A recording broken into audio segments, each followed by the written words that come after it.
Hey writer friends, welcome back to my channel. If you're new here, my name is Holly. I'm a writer aspiring to be a published author. And in today's video, I will be doing the author trivia tag. So this tag was created by Len Woolston, and she actually tagged me to do this. I was really excited to do this tag because I thought it was really fun. Pretty much I'm just gonna say 10 random true facts about me. And so I thought it would be fun for you guys to get to know me a little bit better and all of these kind of random, obscure facts, yeah. So let's dive right in. And she had said the quirkier, the better. So number one was I used to own a sticker collection with over 10,000 stickers. So this is obviously when I was younger, when I probably started it in 2nd or 3rd grade, but whenever you would get a sticker, when you would get a good grade on homework or a test, I was like, oh, I really like this sticker, but like, I don't want to keep, this homework, and I don't want to like throw out the sticker. So I would take the sticker and I would put it in a notebook, just a spiral bound notebook. And so I just started doing that, and then I would go from there. And then I started buying stickers just so I could put it in my sticker notebook. But yeah, and I counted every single one, and I still have it. It's still like in a bin under my bed at my mom's house. So that was one random fact about me. Number two was that I actually wanted to be a pediatrician when I grew up. I am a physical therapist right now, but up until my freshman year of college, I had wanted to be a pediatrician. But after taking molecular and cellular biology, MCB 150, I was like, I do not like this at all, and I don't want to be in school for the rest of my life. And like, being a biology major, I was going to have to take like MCB 250, 350, 400. I was like, I don't even like 150. And I'm like, I'm struggling to pass this, man. So yeah, thankfully I stumbled upon physical therapy because I realized I still wanted to work in the healthcare field, and it all worked out because I love my job. Number three is that I have written over 100 songs. So I started writing songs senior year in high school, and just a song randomly came to me, and it all started from there. And all throughout college is when I started writing the bulk of my songs, and I would record them on my like cheap camera from back in the day, and like I wouldn't like record myself, like I just like had like blackness, and then you just heard my voice singing. And I'm not the best singer, and I actually have gotten worse because I haven't been singing as much.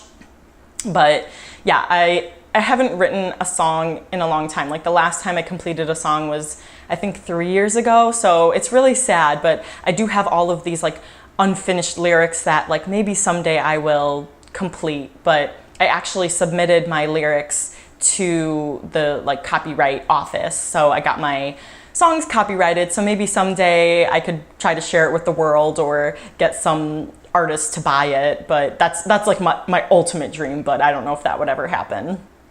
Number four is very embarrassing, but I have written Yu-Gi-Oh! And Dance Dance Revolution fan fiction. So, oh my gosh, yeah. I mean, if you know me and follow me, you'll know that I started writing Kingdom Hearts fan fiction, and that was where like my love for writing really grew. But in between writing KH, I wrote a Yu-Gi-Oh! Fan fiction where Yugi was in love with Dark Magician Girl, like this card, if you know Yu-Gi-Oh! And then DDR, like this girl and her best friend who they both liked each other, but they didn't want to say anything to each other because they were too embarrassed. They went to this DDR competition, and that one was actually really popular on fanfiction.net. So I won't tell you my username just yet because yeah, that's very embarrassing, but it was a lot of fun, and it was the stepping stones for me to get to where I am today. Number five is that I wrote stories from a very young age, but I was very bad at finishing or maybe even starting the stories. So what I would do is I would have an idea in my head, and I would actually draw the cover for the book. And if anything, I would maybe write the first chapter, and that was it. Like I remember this one story. I drew the cover. It was Grace the Country Girl, and I drew her and her horse, and I may have written like a page, and then I started drawing like the cover of the sequel, and it was like, I haven't even finished the first book. So I'm surprised that I'm able to like finish stories now because I had such a hard time doing it when I was younger. Number 6 was that I used to run half marathons, but I don't anymore due to chronic running injuries. So I've had ankle sprains on both of my ankles. I had IT band syndrome on my left side, right hip bursitis, and just I like over-exercised and just did all this damage to my body to the point where like it hurt to run, and like my mechanics and everything's so off. So yeah, unfortunately I don't run anymore, and I feel like it was like a love-hate relationship because I hated like when I started running, like I felt like death, but then I would get into the zone and get that endorphin and adrenaline rush, and I would always listen to music, and that would just kind of like get me in the zone and be like a de-stressor for me. So I kind of miss it, but yeah, I used to run, not anymore. Number 7 is that I hate/loathe black olives. Okay, so I have the black olive story from, I was at my aunt and uncle's house for Christmas. This was probably in college. Like I hadn't really eaten black olives before then, I guess, but as an appetizer, my aunt had made these like little penguins out of black olives, like the body and the head, and then there was a carrot for feet, and like the inside of the belly was like cream cheese, and the beak was a carrot, and I ate it, I hated it, and I don't eat it anymore. I actually also hate, well, not hate mushrooms, but I don't really like mushrooms because of the texture, but if they're small enough, like in cream of mushroom soup or mixed with other veggies on a pizza, like I will eat it. So I'm warming up to the mushrooms, but the black olives, Number 8 was that I actually became a vegetarian after finding out that I shouldn't feel bad for eating meat. So last August, I actually went to a veggie fest with my sister who is a vegetarian, and it was on my way out, like someone handed me a pamphlet and it was saying like, hey, you know, be kind to yourself. Don't feel bad if you crave meat and you want to eat meat, as long as you're kind of cutting back on meat, you know, once or twice a week or whatever you can do, that's okay. Like, don't beat yourself up. And I was like, wow, like them not like shoving it in my face like made me more, you know, want to be a vegetarian even more. I was already starting to cut back on meat before then, but then also in that pamphlet they were talking about like how chickens dream and, you know, pigs like recognize their family, and I was just like, oh my god, the pigs, like and it's like I knew all this before, but it's just like, I don't know, it just like clicked for me. So, and fun fact was that like my mom was a vegetarian, you know, before I was even born, and my older sister has been a vegetarian for over 10 years, and my twin has been a vegetarian for like 8 or 9 years. So I was like the last meat eater, but I finally converted. Number 9 is that I have an intense fear of mapping things. So I tried to look it up, this like map phobia, and it's not quite the like cartophobia, I think that's what it's called, cartographobia, because like I'm not afraid of like the maps themselves.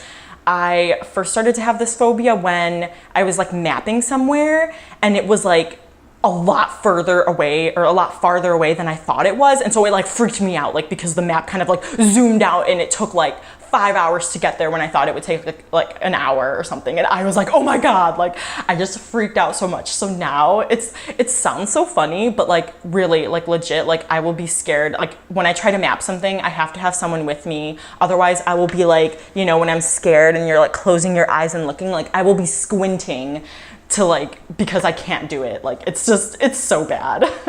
And my last random fact number 10, is that I once held plank position for 3 minutes.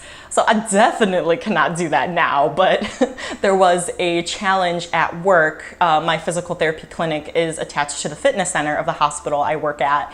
And so the fitness center was having a challenge where you started off with like maybe like a 30-second plank, and then by the end of the month you got to 3 minutes. And so yeah, my coworker and I were able to hold plank for 3 minutes, and I'm just like, man, yeah, because I haven't been working out with those goals not being met, yeah, like 40 seconds probably would be hard, maybe 30, I don't even know. I haven't been doing plank position, so, but anyways, like maybe I'll try to get myself back up to the 3 minutes someday. So thank you guys for watching this video. I had a lot of fun, and I hope you enjoyed listening to all of these random facts and learned a couple more things about me.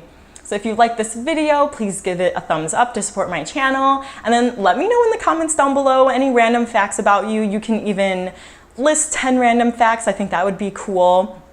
As far as tagging people, I am gonna tag the newly authortuber, because I don't know when she's posting her first video, but I'm like, I'm gonna be tagging her in everything, is Savannah Goins.